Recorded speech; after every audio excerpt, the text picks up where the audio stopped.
The job listing didn't say much, which should have been my first clue.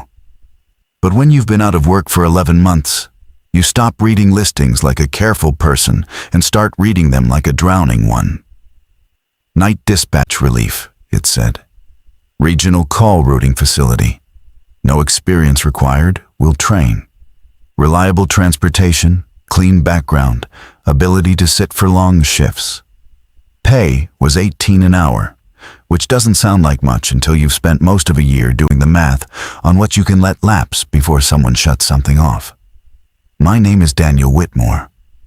I was 41 when I took the job, and I'd spent most of my adult life doing logistics work for a freight company that decided one spring that they could do logistics with software instead of people.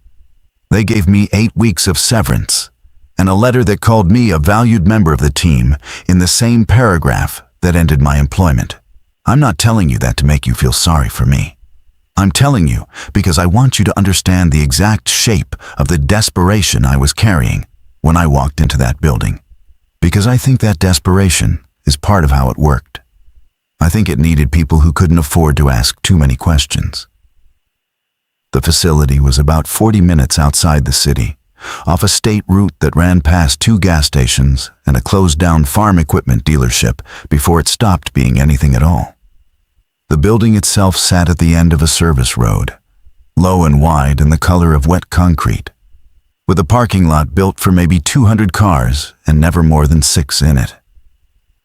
There was no big sign, just a placard by the door, white letters on a gray background that said Northern Regional Communications Auxiliary Routing. Underneath that, smaller, it said Authorized Personnel Only, which felt funny to me at the time because the parking lot was so empty I couldn't imagine who you'd be keeping out. My interview was with a man named Cresswell, who was the night supervisor and the only person I ever met who seemed to actually run anything. He was maybe 60, heavy through the shoulders, with reading glasses he kept pushing up his nose and a coffee mug that said, "World's Okayest Grandpa" in faded letters. He didn't ask me much. He asked if I had a record, and I said no. He asked if I had any problem working alone, and I said no. He asked if I had family, and when I said it was just me and my brother these days, he nodded like that was the right answer. Like that made me a better fit somehow, and I didn't think anything of it at the time. The work, he explained, was simple. The facility handled overflow and rerouting for the regional emergency call system. When the main call centers got overloaded, or when certain calls couldn't be matched to a dispatch zone, they got bounced down to us. My job wasn't to take the calls myself. My job was to sit at a console, watch a queue, and verify that each rerouted call had a valid corresponding address before I released it back into the active system. If the address checked out, I released the call. If it didn't, I held it and logged it according to procedure. That was it. He made it sound like data entry with a headset. "You're a verifier," he said. "You're not a hero. You don't talk to anybody. You don't dispatch anybody. You confirm an address exists. You push the call through. You log it. The hard part of this job isn't the work. The hard part is staying awake." I laughed because I thought he was being funny. He wasn't, and I'd figure that out later. The starting pay covered my rent with about $200 left over for everything else, which wasn't enough, but it was the closest I'd come to enough since the layoff. I took it. I would have taken almost anything. I want to be honest about that because I've replayed the decision 1,000 times, and I always land in the same place. I knew the building was strange. I felt it the first time I walked in. But strange doesn't pay your brother's insurance premium, and Marcus needed that premium paid. I should explain about Marcus. He's 3 years younger than me, and 4 years ago, he was in a car accident that left him with a spinal injury and a list of ongoing medical needs that would make your eyes water. He lives in an assisted facility 2 states away, And the gap between what his disability covers and what his care costs is a number I carry around in my head like a stone in my shoe. When I lost my job, that gap got personal in a way it never had been. So when Cresswell offered me $18 an hour and asked if I could start that week, I heard the offer through the filter of that number, and the numbers said yes for me. The first night, Cresswell trained me himself. The interior of the building was nothing like the gray exterior suggested. It was older inside, the way a lot of these government-adjacent buildings are. Like the money ran out sometime in the 80s and nobody ever came back to finish. The main floor was a wide room, full of empty cubicles, most of them with the monitors removed. Just the dark rectangles of dust where the bases used to sit. The carpet was a flat industrial blue that had gone gray in the walking lanes. The whole place smelled like old copier toner and burnt coffee and something underneath that I couldn't place at first, a faint mineral smell, like the inside of an old well, that got stronger the longer you stayed, and that I eventually stopped noticing entirely, which in hindsight bothers me more than the smell itself. There were 3 other people on the night shift besides me and Cresswell, though I rarely saw all of them at once. There was a woman named Priya, who worked the console 2 stations down from mine, and who wore noise-canceling headphones, even when there were no calls, and who I never once heard speak above a murmur. There was a man named Tomasz, older, quiet, who handled what Cresswell called the manual exceptions, whatever those were, and who kept to a room at the back that I wasn't given access to. And there was a younger guy, maybe 25, named Eli, who relieved me at the end of my shift and who talked too much and too fast in the way people do when they're alone with strange things for too long. My station was a single console with 2 monitors, a headset I never used to actually talk to anyone, a phone with no outgoing line, and a logbook. The logbook is important. Everything important in that place ran through paper, which struck me as backward for a communications facility, but Cresswell explained it like it was the most natural thing in the world.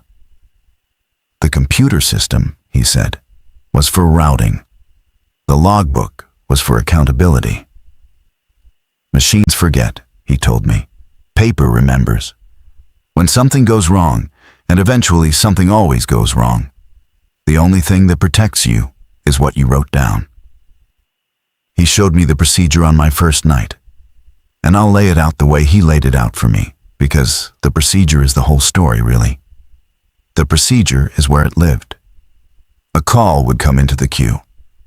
On my left monitor, I'd see the call's metadata, a timestamp, a routing code, a caller identifier if there was one, and an originating address.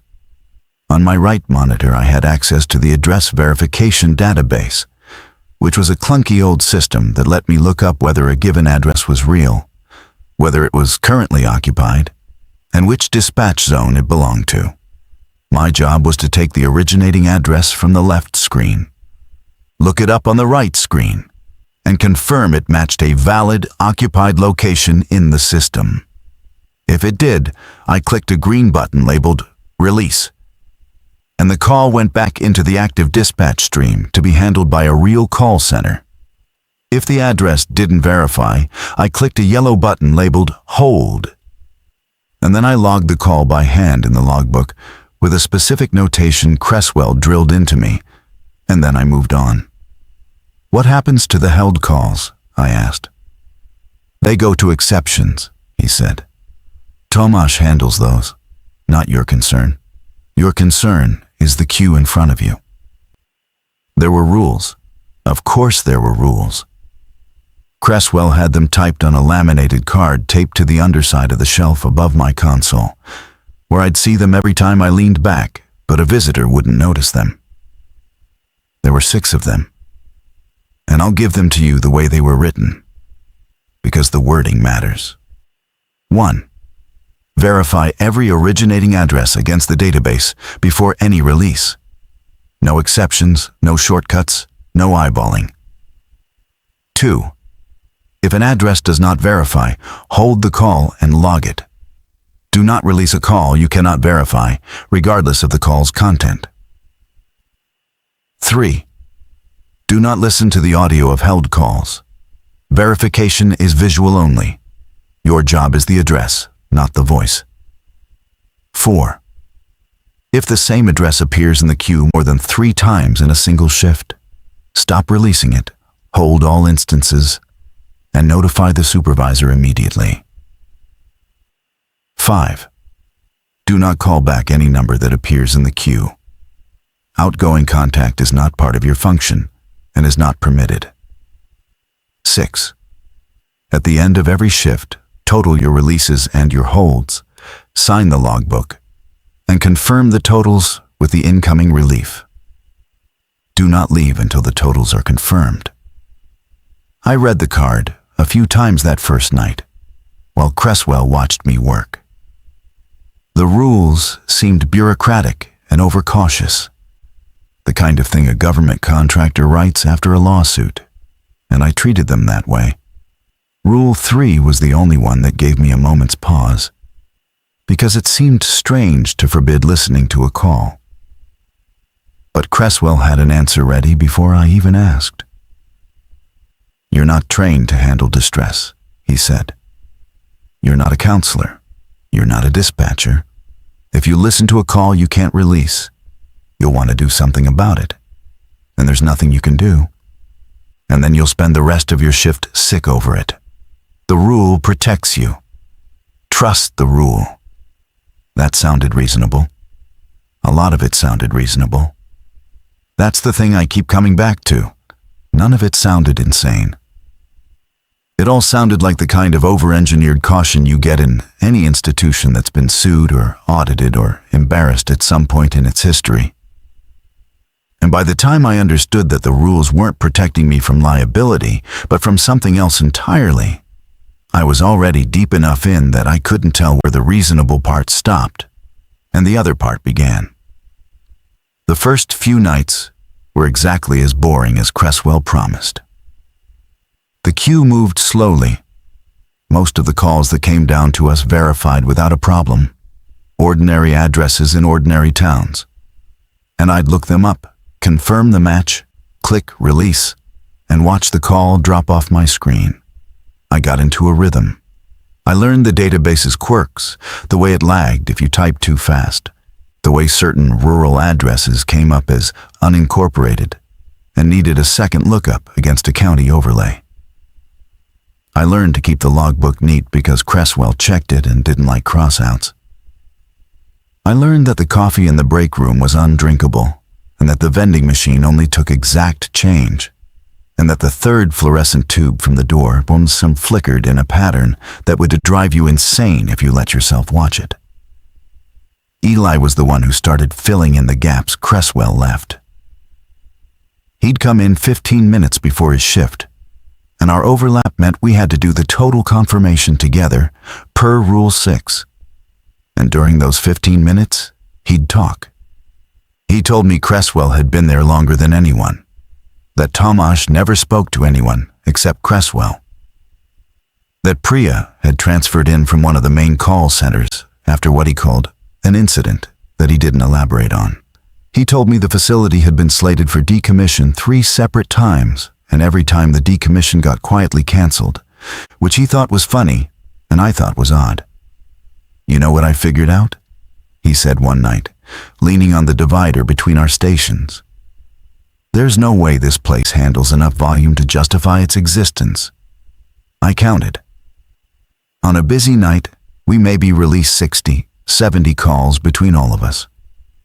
The main centers handle thousands. Why does a facility exist 40 minutes from anywhere to handle our little trickle? It doesn't make sense as overflow. "So what's it for?" I asked. He shrugged, but it wasn't a careless shrug. It was the shrug of a guy who had a theory he didn't want to say out loud. "The holds," he said finally. "I think the whole place exists for the holds. The releases are just cover. The real product is what we don't release." I didn't know what to do with that, so I let it go. But I started paying more attention to my holds after that. And that's when I noticed the first thing that didn't fit. It was during my second week. A call came down the queue around 2 in the morning, which was the dead middle of the shift, the hour when the building was quietest and the mineral smell was strongest. The originating address was 14 Hollet Lane, in a town called Ardweth, which was one of those half-empty towns up in the northern part of our coverage area. I typed it into the verification database. The system thought about it for a second, the way it did, and then it came back. Address not found. That happens sometimes. A typo on the originating end, a bad GPS fix, an address that had been demolished but not yet purged from somebody's records. The procedure was clear. Address doesn't verify. You hold it. So I clicked hold, and I opened the logbook, and I wrote the notation. Oh, 214, call ref 7731, Orig 14, Hollet Lane Ardweth, held, address not found. And then, because Eli's theory was sitting in the back of my head, I did something I shouldn't have. I looked the address up again, but this time on the second monitor's overlay. The county property records, the same place I'd check for unincorporated rural addresses. And 14 Hollet Lane came up. It was a real property. It existed. It had a parcel number and a lot size and a structure on it. A single-family residence built in the 1960s. The verification database said it didn't exist. The county records said it did. I sat there for a while looking at the two screens, the one that said not found, and the one that said, here's your house, parcel number and all. And I tried to think of a reason.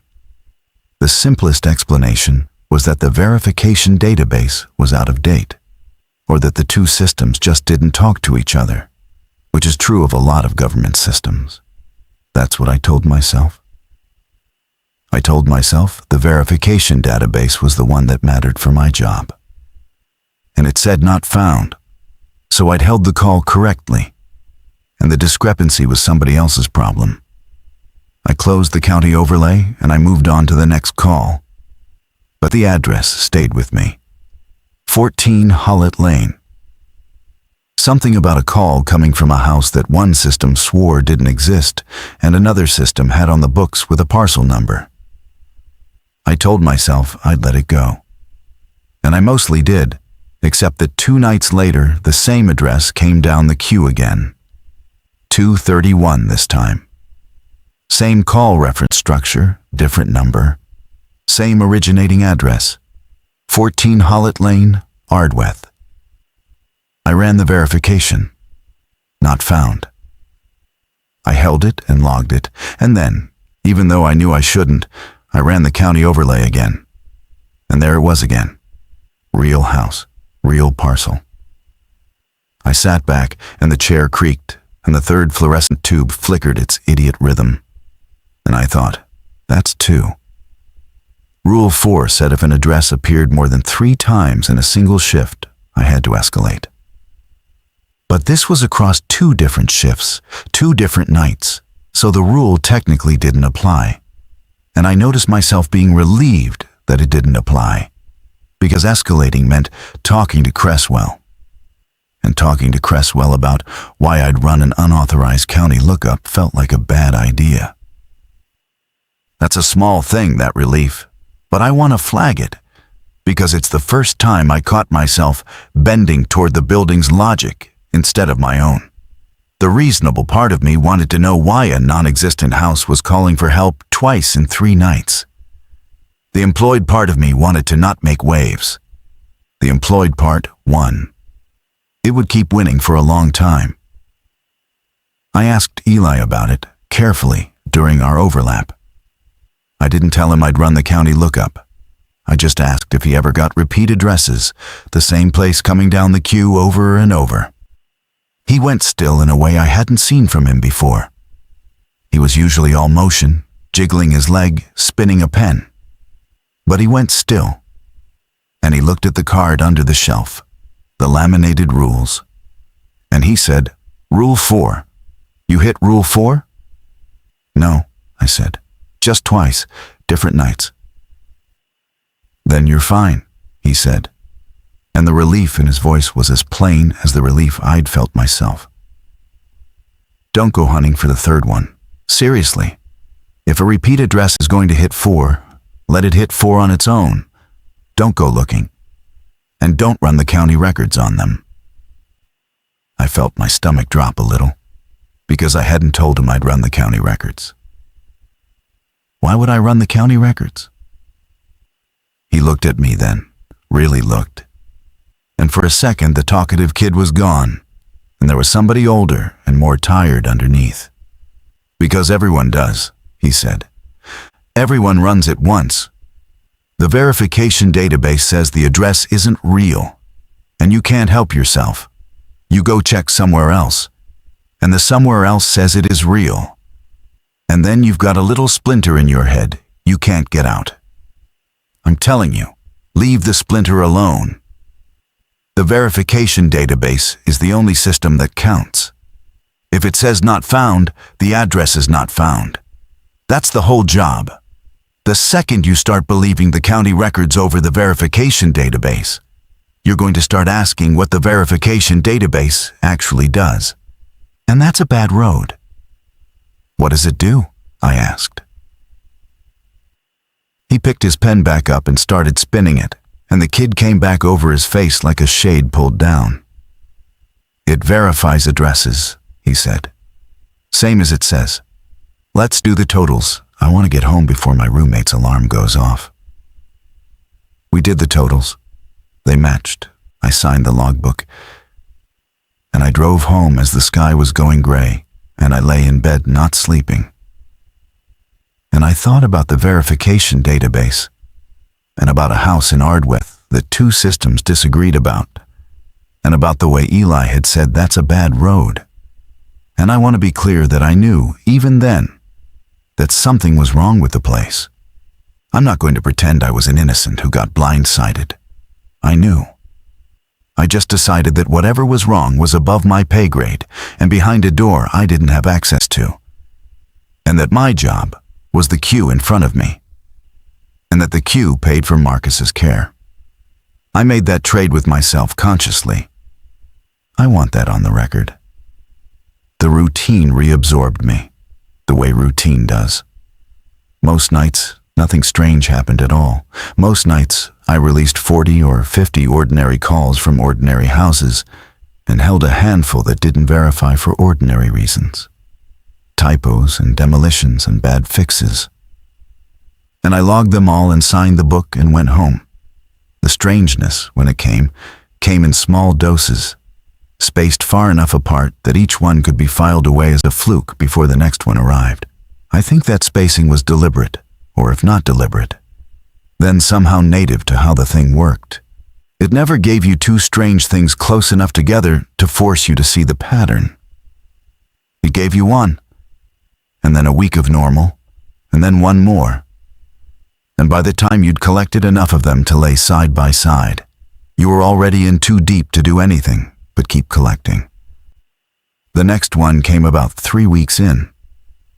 I'd settled into the job by then. I'd even started to like parts of it. The quiet, the autonomy, the way nobody hovered over me. I'd gotten good at the database.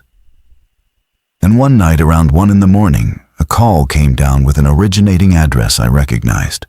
Not from the queue, but from my own life. It was an address on Brenner Street, in the same suburb where I'd grown up. Not my family's house, but 2 doors down.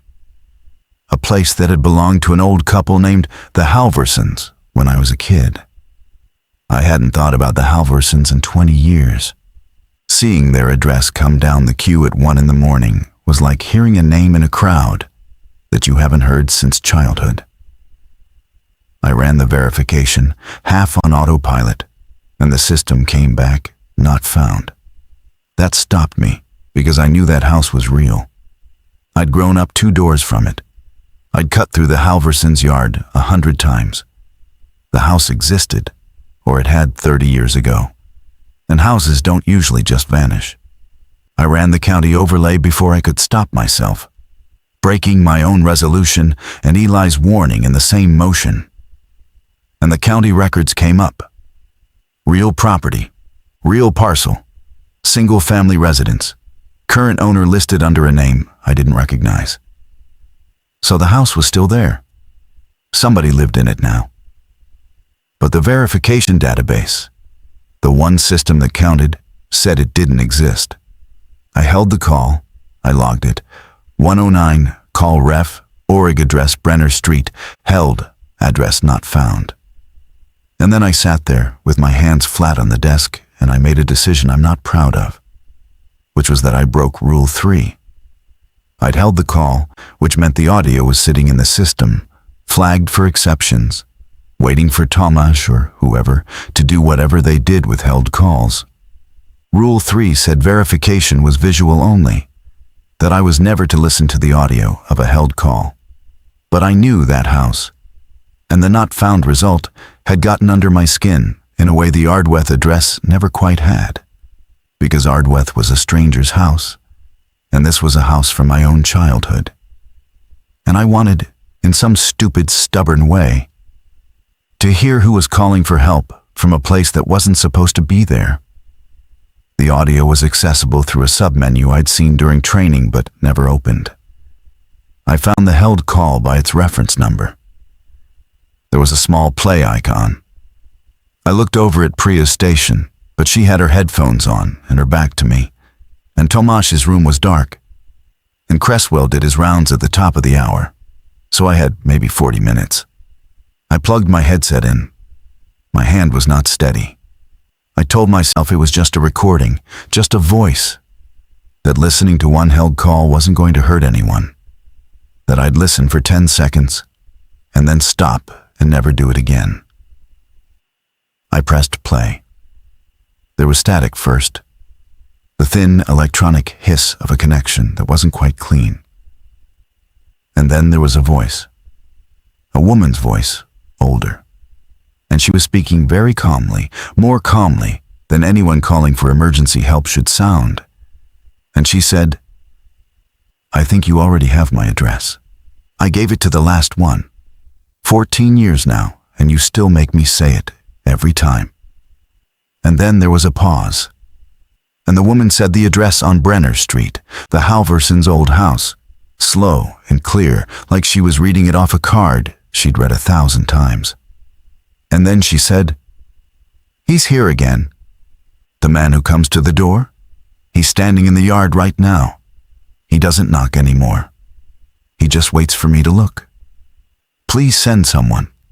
You said you'd send someone the last time too." I took the headphones off. My heart was going hard, and my mouth had gone dry, and the mineral smell in the building was suddenly very strong. Well water and cold stone. And I sat there with the headset in my lap, and the play icon still glowing, and I tried to make the voice mean something ordinary. A confused person, a prank, an old recording somehow looping in the system. 14 years now. I gave it to the last one. The last what? The last verifier? The last person who sat in this chair and looked up her address and clicked hold and logged her as not found. I should have stopped there. I had already broken a rule and learned something I couldn't unlearn. And the smart thing, the safe thing, would have been to close the audio, close the county records, never run another unauthorized lookup, and ride out my shifts, collecting my 18 an hour with my eyes on the queue and nothing else. Instead, I did the thing that I think the building was always counting on someone like me to do. I went looking for the logbook, not my logbook, the old ones. Because if the woman on Brenner Street had been calling for 14 years, and if she'd given her address to the last one, then somebody before me had logged her more than once, and it would be in the books. The current logbook lived at my station, but Cresswell had mentioned during training that the facility kept all the old logs in a storage room off the back hallway. that they were required to retain them for some absurd number of years for audit purposes. He'd said it the way you mention something you assume nobody will ever care about. Authorized personnel only. The same as everything else, but I'd seen where the key hung, on a board in the break room with a dozen others, none of them labeled because the people who worked there were supposed to already know which was which. I waited for Cresswell's hourly round. He came through at the top of the hour like always, slow and heavy, pushing his glasses up, glancing at my screen and my logbook, and nodding without really looking. And then he went back to his office at the front of the floor. I waited another 10 minutes to be sure. Priya never turned around. Tomash's door stayed dark. And then I got up, telling myself I was just stretching my legs. And I went to the break room and I took the key I thought was right. The one on the hook nearest the corner. The brass one worn smooth, and I walked down the back hallway to the storage room. The hallway is the part I remember most clearly from that night. More clearly than the voice even. It was narrow, and the floor was the same gray-blue carpet gone flat with age, and the overhead lights were the kind that buzz. And about halfway down there was a water stain on the ceiling tile shaped like a continent nobody named. And the mineral smell was so thick back there, it was almost a taste. The doors along the hallway were all unmarked, except for the storage room, which had a paper label in a plastic sleeve that said records retention, and a date from 11 years ago when somebody had presumably labeled it and never updated it. The brass key fit. The lock turned. I went in. It was a small room, colder than the rest of the building, packed with metal shelving. And the shelves were full of logbooks, identical to mine. The same cheap black covers, hundreds of them, going back further than I'd have guessed. They were dated on the spines in faded marker, and they were more or less in order, which told me somebody came back here regularly enough to keep them in order. And that thought made me move faster, because if somebody kept them in order, then somebody might come back at any time. I found the books from 14 years ago. I pulled one down at random from that range and opened it. And it was the same kind of log I kept. Timestamps and call references and addresses and the held or released notation in somebody else's handwriting. I flipped through, scanning the held entries, looking for Brenner Street. And it didn't take long, because once you knew to look for it, it was everywhere. The Halversons' old address, held again and again, weeks apart, year after year, in a dozen different handwritings as the verifiers changed. Address not found. Address not found. Always held. Always not found. A woman in a house that the county said was real, and the verification database said was nothing, calling for help across 14 years. And every single person who sat in my chair had looked her up, seen not found, clicked hold, written her into the book, and moved on, exactly the way I had. But that wasn't the thing that made me stop breathing. The thing that made me stop breathing was on the inside back cover of the logbook in my hands, where someone had written, not in the neat, audit-friendly hand of the official entries, but small and cramped and pressed hard enough to dent the cardboard, a note that was clearly never meant for any supervisor to see. It said, "They are not lost calls, they are not pranks. The not found ones are real, and the holding is what keeps them not found. Every time you hold one, you make it more not found than it was. Check the county records on Brenner before you hold her again. Check what year the owner changed. Then count how many times she was held the year before the name changed." I did the count. I'm not going to write the number. If you are reading this, and you have already held her, I'm sorry. Don't hold the next one. Whatever you do, do not let yourself hit 4 on any address. When you hit 4, that's when they make you sign for it. There was no signature. Just that, in a hand that got smaller and harder toward the end. like the person writing it was running out of nerve or out of time. And below it, in the same hand, almost too faint to read, pressed into the very bottom of the cardboard, "I'm going to try to call her back. Rule 5. If this is the last thing in the book, that's why." I stood in that cold room with the logbook open in my hands and the buzzing of the hallway light coming through the door I'd left cracked. And I understood two things at the same time. The way you understand things in a dream, all at once and from the inside. The first was that the person who wrote that note had broken Rule 5, had called back one of the numbers from the queue, and that whatever happened to them after that was bad enough that this was, as they'd predicted, the last entry in their book. And the second was that I had already run the county records on Brenner Street, just like the note told me to, and I'd seen what it told me to look for without understanding it. The owner's name had changed.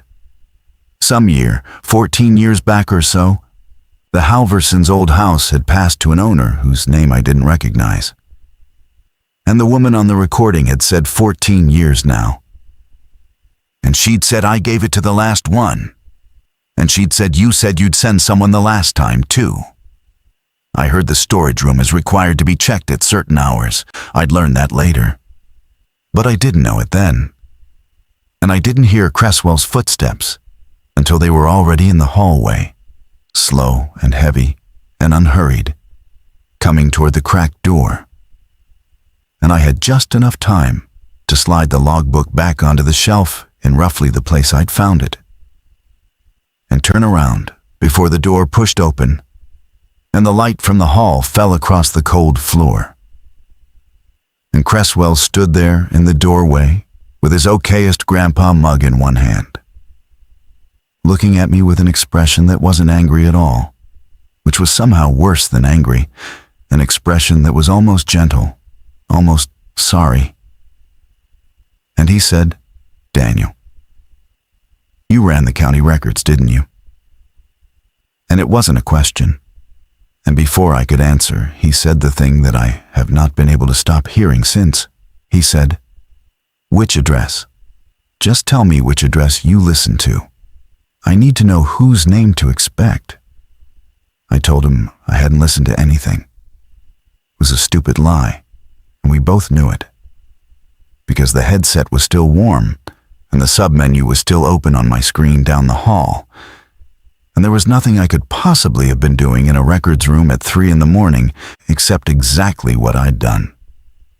But it came out of me automatically, the way a man flinches when something swings at his face. And Cresswell didn't even bother to look annoyed. He just stood there with his mug and waited. And the waiting was worse than any shouting would have been, because it told me he'd had this conversation before, more than once, in this same doorway, and he already knew how it ended. "Brenner Street," I said finally.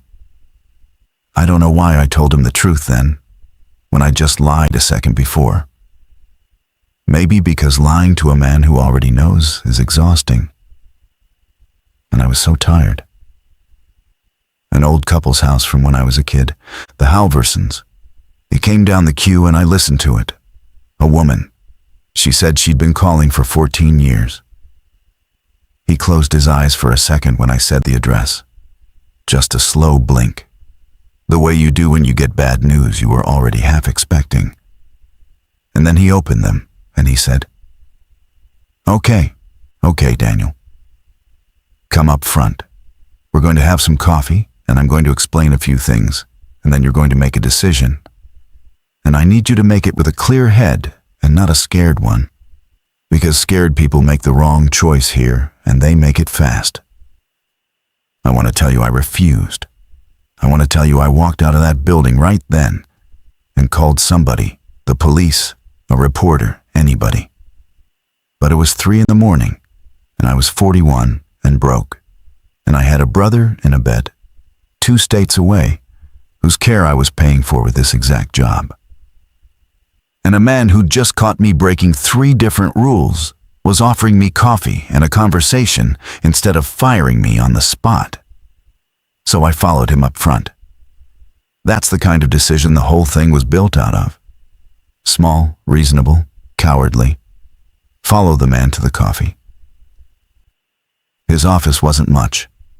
A desk, a filing cabinet, a space heater because the building ran cold, a cork board with a maintenance schedule and a fire evacuation map, and a faded photo of two kids, who I assumed were the grandkids the mug was about.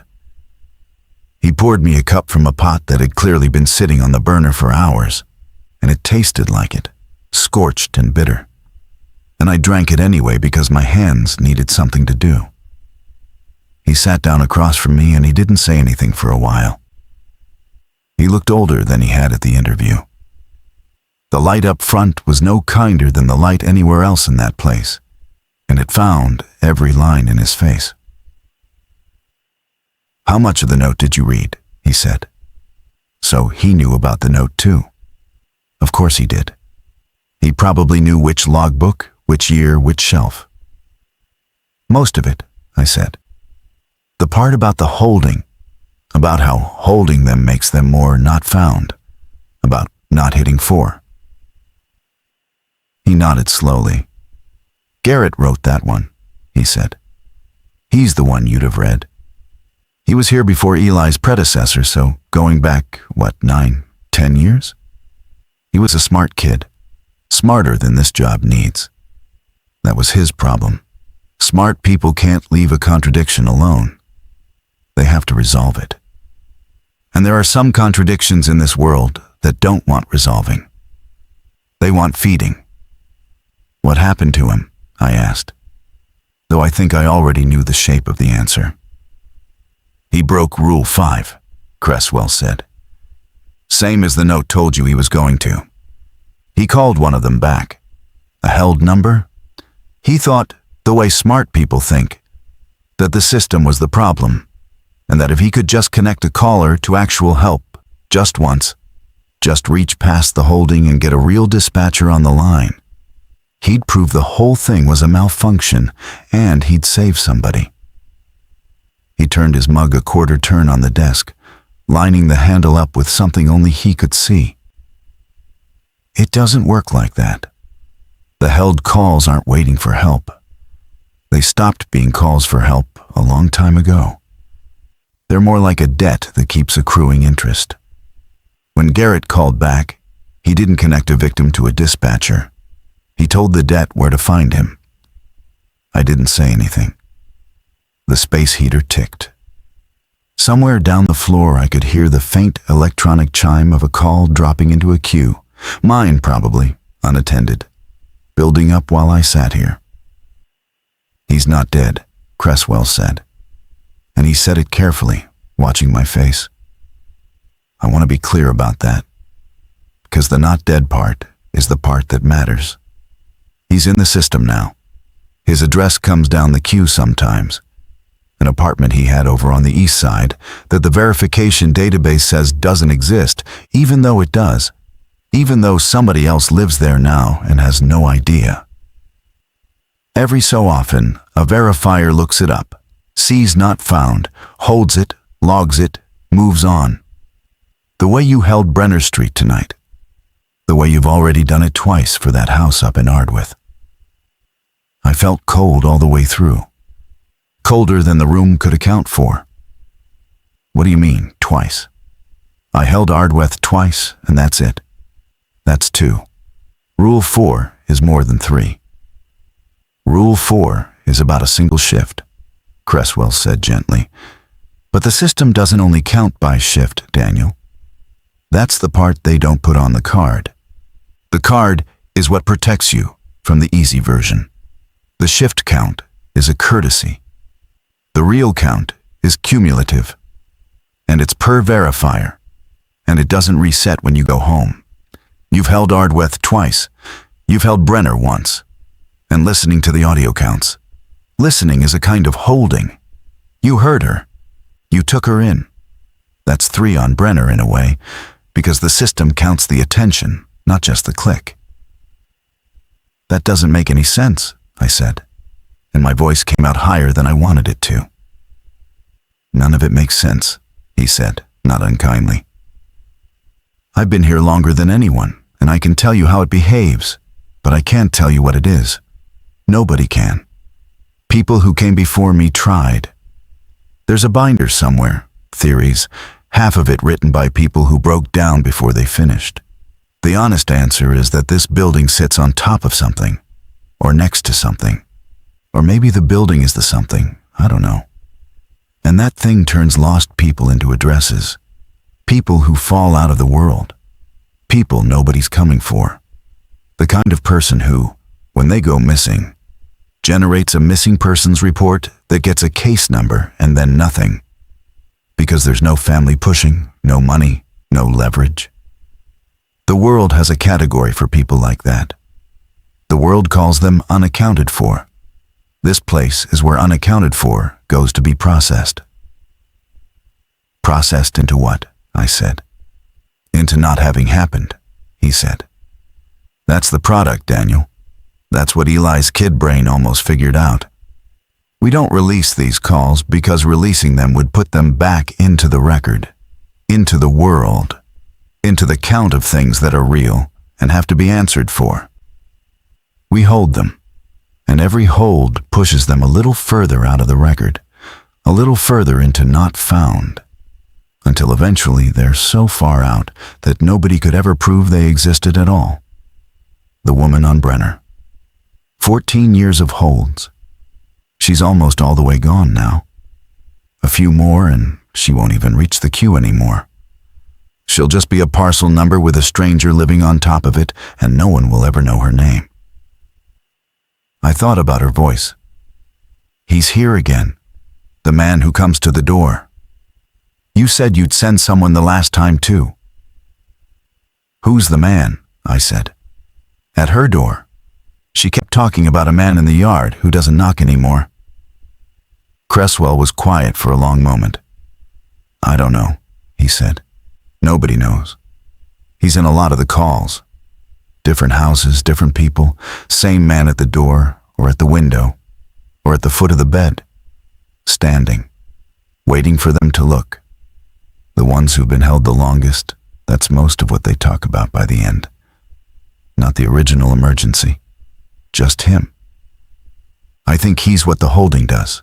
I think he's the shape the not found takes when it comes to collect. But that's a theory, and I've stopped letting myself have theories. Because the people who keep theories about him are the people who end up wanting to do something.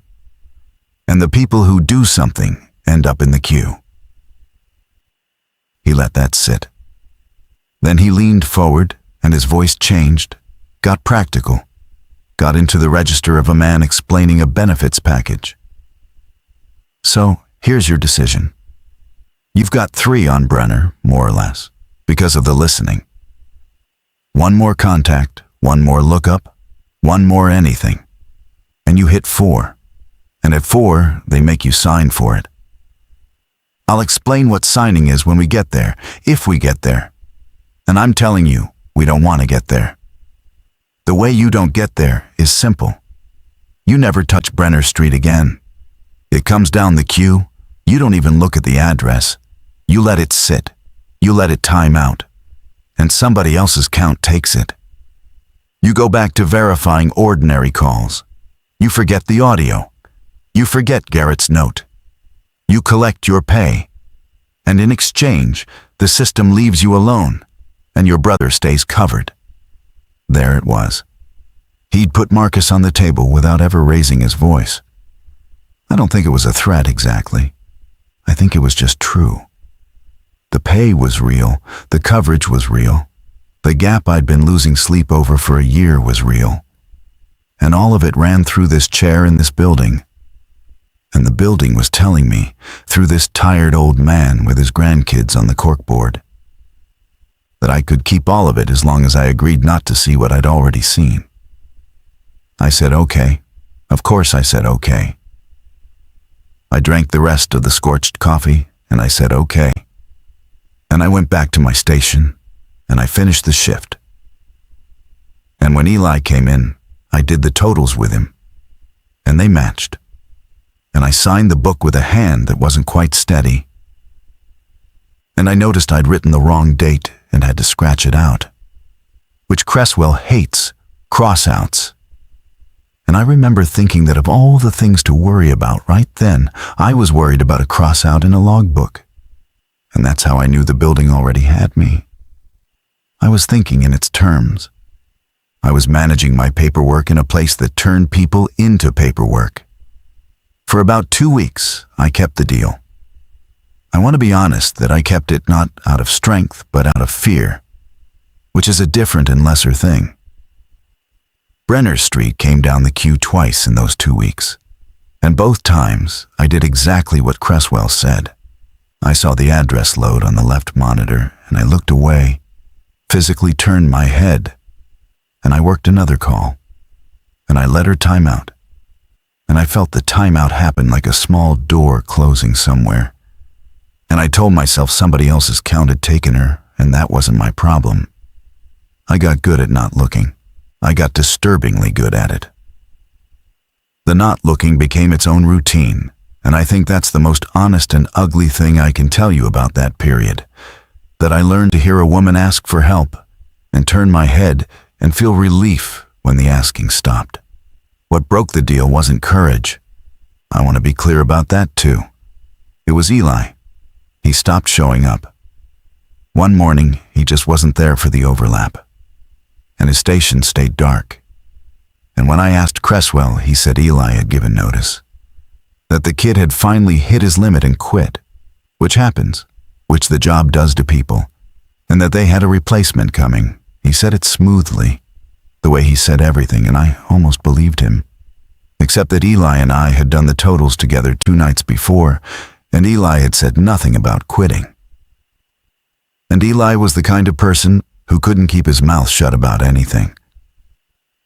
And a guy like that doesn't quit silently in the middle of the week without a word to the one person he talked to every single shift. So I did the thing I'd promised myself I wouldn't do. I waited for Cresswell's round, and I went to the verification database, and I typed in Eli's address.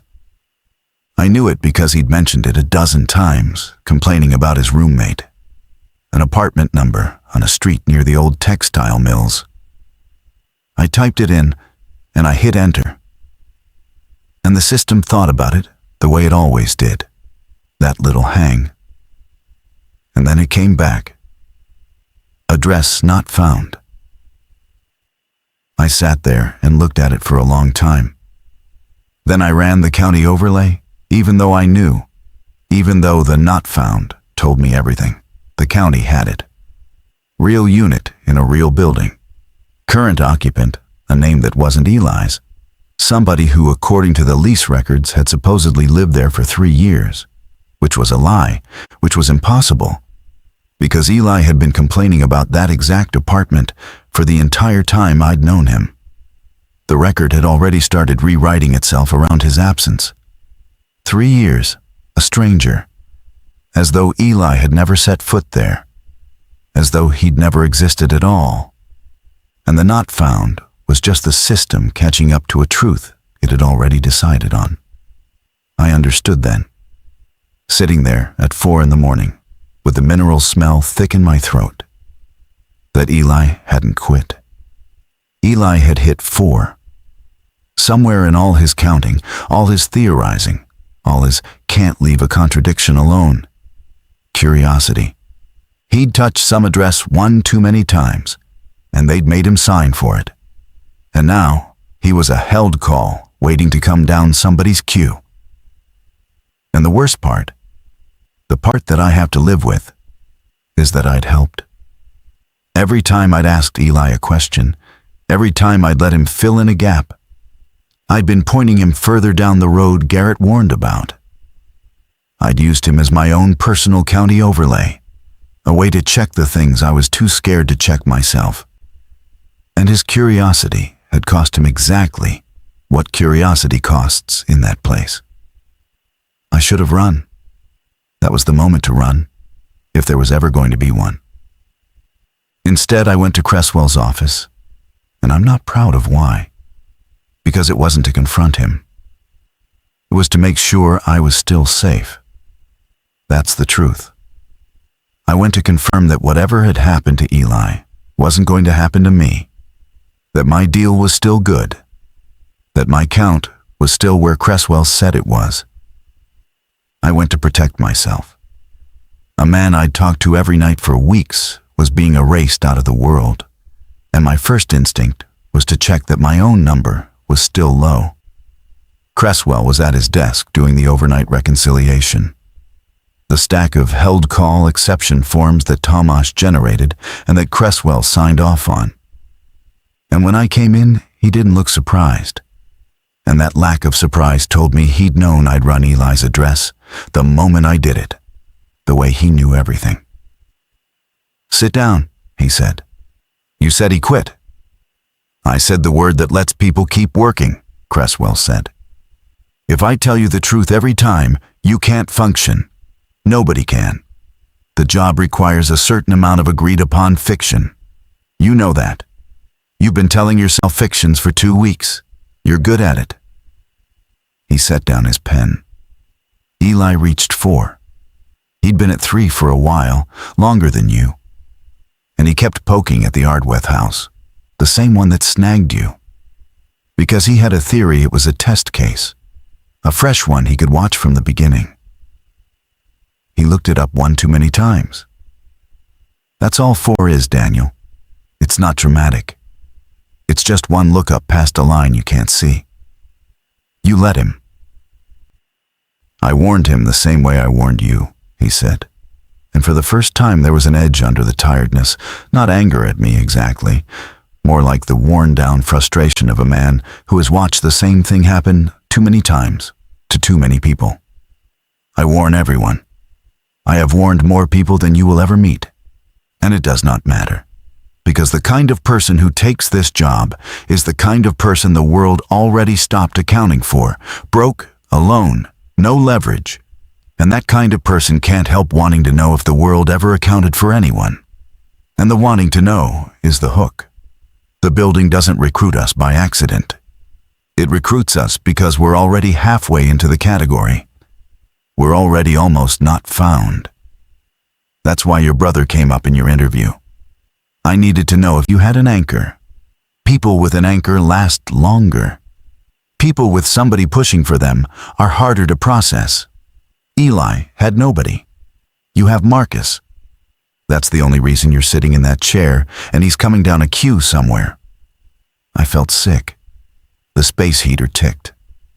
I thought about my interview, the way he'd nodded when I said it was just me and my brother, like that was the right answer. And now I knew what it had been an answer to. "Can he be brought back?" I said. "Eli, can a held call be released? If somebody released it instead of holding it, if somebody pushed the green button." Cresswell looked at me for a long, long time. "No," he said. And then, because he was a more honest man than the building deserved, he added, "Or, I don't know. Maybe. There's a thing in the old binder about it. The theory is that a release reverses a hold, puts the person back into the record, makes them found again. And maybe that's true. But here's what's also true, and what the binder is very clear about. The balance doesn't disappear. You can't make someone found without making someone else not found in their place.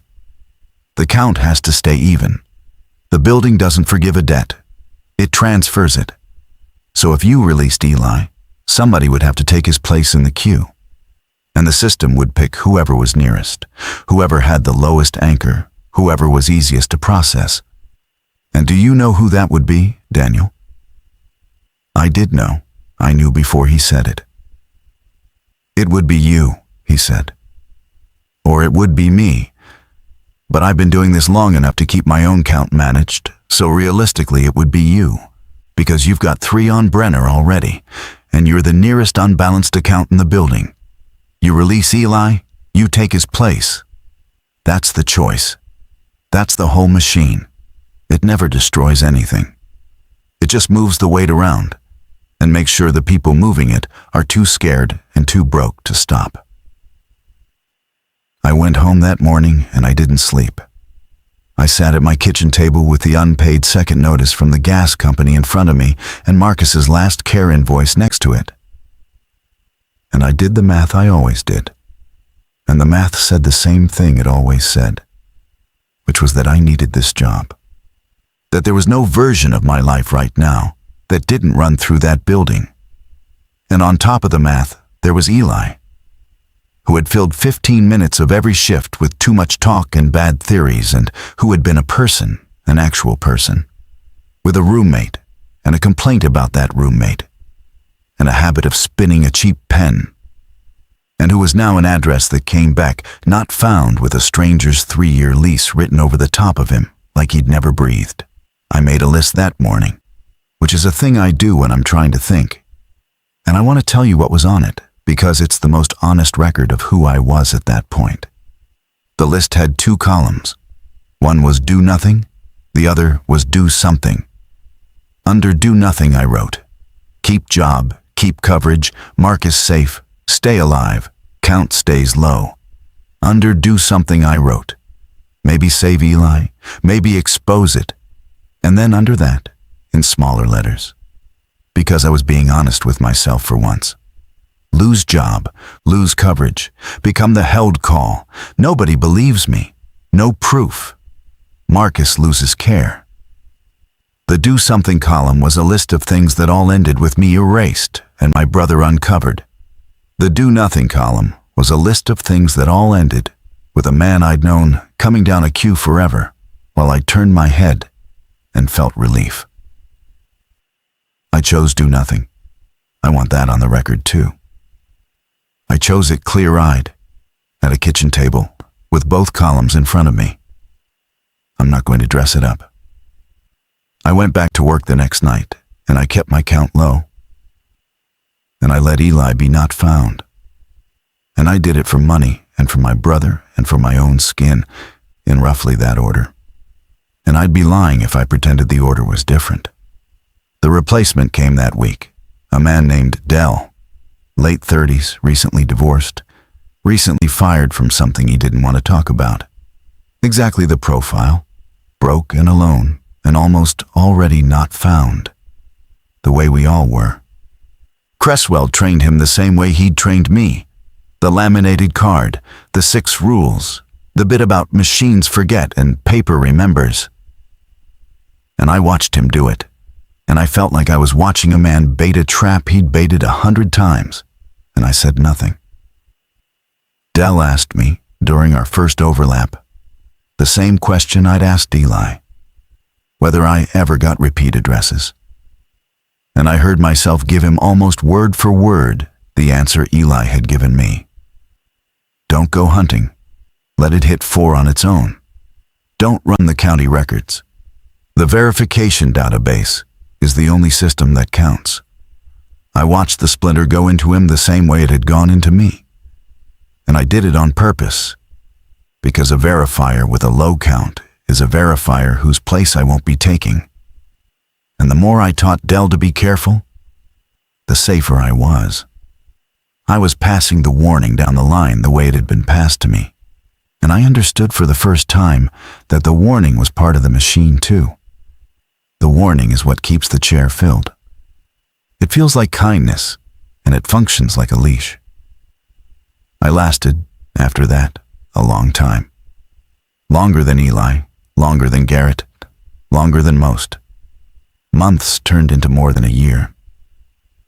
I got good at the job in the way that frightens me to admit, which is that I stopped feeling the held calls as people. They became a category, a column in the book, a thing I processed. Address not found, hold, log, move on. I kept my count managed the way Cresswell managed his, never touching the same address twice, never listening, never running the overlay, treating my own attention as a resource I had to ration so I wouldn't accidentally spend it on someone and tip myself to 4. I learned that this was the actual skill the job required, not verification, withholding, the discipline of not caring on purpose, shift after shift, so that the caring never accumulated into a debt with your name on it. And the bills got paid. That's the thing nobody tells you about a deal like that. It works. Marcus stayed covered. The gap stayed closed. I visited him twice in that period, and he was doing as well as he ever does. And I sat by his bed and we watched a ball game. And he never knew, he still doesn't know, that the chair he was sitting in and the nurse who came to turn him and the machine that helped him breathe at night were all paid for by my turning my head while strangers asked for help and got logged into non-existence. He thanked me for taking care of things. I told him it was nothing. That was the truest lie I've ever told. Because it was something. It was the largest something I've ever done. And it was nothing I could ever say out loud. I'd have kept going, probably, indefinitely. A managed account, a careful chair filler, if Brenner Street hadn't come back one more time, and if it hadn't come back the way it did. It was a night with bad weather. Sleet against the high windows, the heat in the building struggling the way it always did, so that everyone kept their coats on. Dell was off. Somebody was covering. The floor was quieter than usual. Brenner Street loaded onto my left monitor at 1:09 in the morning, the same time it had come the very first night. And I started to turn my head the way I'd trained myself to, the automatic flinch. And then I saw the caller identifier field, which was usually blank or garbage. And this time it wasn't. This time it had a name in it. And the name was Marcus Whitmore. I want to be careful here because this is the part I understand least and the part I've gone over the most. My brother's name was in the caller field on a held call originating from the Halversons' old house, a house he has never been to, in a town he hasn't lived near since we were kids. A house that the verification database says doesn't exist. I sat there and I read his name, and the whole careful structure I'd built over more than a year. The not looking, the not caring, the managed count, came apart in about 4 seconds, because it was one thing to turn my head from strangers and another thing entirely to see my brother's name on the screen. I broke every rule I had left. I ran the verification, which I hadn't needed to, just to watch it come back not found. And it did. I ran the county overlay, which put me past 3, well past, which I knew and did anyway, because Marcus's name was on the screen, and I was not going to turn my head. And then I did the thing Garrett did, the thing that ends the book. I went into the audio submenu, and I found the held call, and I pressed play. Because I had to know if it was him, if his voice was on it, if the building had somehow reached 2 states away and pulled my brother out of his bed and into a house from our childhood and into the queue. It wasn't his voice. It was hers. The same woman, older, calm, the woman from Brenner Street, 14 years and counting, except now it was more than 15. And her voice was thinner than the first time I'd heard it, frayed further away, like a station drifting off its frequency. And she said, "I think you already have my address." And then she said the address. And then she said, "He's here. He's been here a while now. He told me to tell whoever's listening that the balance is ready to move. He told me to read a name." A pause. The hiss of the bad connection. "Marcus Whitmore. He says you'll know who that is. He says it's your choice now. He says you can put the lady back where she belongs, or you can keep her here a little longer. And either way, the count has to settle, and he wants to know which way you'd like it to settle." I took the headphones off. The sleet hit the windows. The mineral smell was so thick I could taste the well water in the back of my throat. And I understood what was being offered. And it was the cruelest version of the choice Cresswell had laid out for me in his office more than a year before. Dressed up now in the only terms that could make me feel it. I could release her. I could push the green button on Brenner Street. Put that woman back into the world. Make her found again after 15 years of being held. Undo, in one click, one of the wrongs I'd been turning my head from, and the Count would settle by taking the nearest unbalanced anchor, which was no longer me, because I'd kept my count low for over a year, but which the building had helpfully replaced with the one anchor that would actually make me act, Marcus, my reason for everything. The leash they'd identified in my very first interview. If I saved the woman, I lost my brother. If I kept my brother safe, I had to leave her held, leave her with the man at the door, leave her to be processed all the way down into never having been. I sat there for a long time. I'm not going to tell you it was a hard choice, because that would be a lie, and I've told enough of those. It wasn't hard. It was instant. It was the same choice I'd made at the kitchen table over Eli. The same choice I'd made every time I turned my head. The same choice the building had been training me to make faster and cleaner for over a year. I was very good at it by then. That was the whole point of the year. They hadn't kept me around because I was reliable. They'd kept me around because they were teaching my hands not to shake. I did not push the green button. I held her. I clicked the yellow hold the way I had hundreds of times. And I picked up my cheap workplace pen, and I opened the logbook. And I wrote the notation in my neat cross-out free hand. The hand Cresswell had trained, 109, call ref, Orig Brenner Street, held, address not found. And I felt the small door close somewhere, the timeout, the settling. And I knew that somewhere in that click, a woman who had been asking for help for 15 years got pushed a little further out of the world so that my brother could stay in it. I chose Marcus. I chose him over a stranger I'd never met and had no duty to and could have saved with the press of one button. I'd do it again. That's the part I can't get out from under. Knowing exactly what it was, I'd do it again. And the knowing doesn't change the doing. It just means I don't get to call myself innocent while I do it. Cresswell found me at my desk a while later on his round, and he saw my face and he looked at my screen, which still had the county overlay open on Brenner Street. And he understood the whole thing without my saying a word. He didn't ask if I'd released her. He could see I hadn't because I was still sitting there and the building was still calm, and the air hadn't changed the way he said it. Changes when a balance moves the wrong direction. He just nodded, slow, and he put his hand on my shoulder, which he'd never done before, and he said, "You did the only thing a person can do. I know it doesn't feel like that. It never does. But you kept your count low, and you kept your anchor, and you're still in the chair. That's all any of us manage. That's the whole job when you strip it down.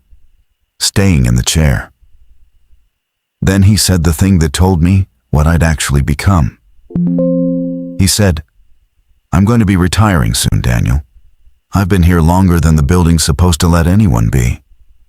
And when I go, somebody has to do the reconciliation. Somebody has to sign the exception forms and keep the old logs in order and warn the new ones and manage the floor. It has to be someone who understands the real count, not just the card.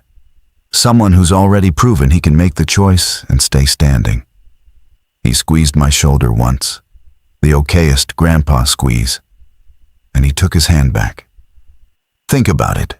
It's a raise. Better coverage for your brother, and you'd never have to verify another address yourself. You'd be the one watching the chair instead of the one sitting in it." I'm in that office now. I took it. Of course I took it. I'm writing this from Cresswell's old desk, with his corkboard still up because I never had the heart to take down the photo of his grandkids, and the space heater ticking the way it always did, and the scorched coffee on the burner because I make it the same way he did out of some habit I can't explain. I do the reconciliation now. I sign the exception forms. I keep the old logs in order, which means I'm the one who goes into that cold room and shelves them. And yes, I've read Garrett's note again. And yes, I know exactly where Eli's book sits, the one I helped fill. I trained the new ones. I gave a man named Renner the laminated card last month, and I told him about machines forgetting and paper remembering.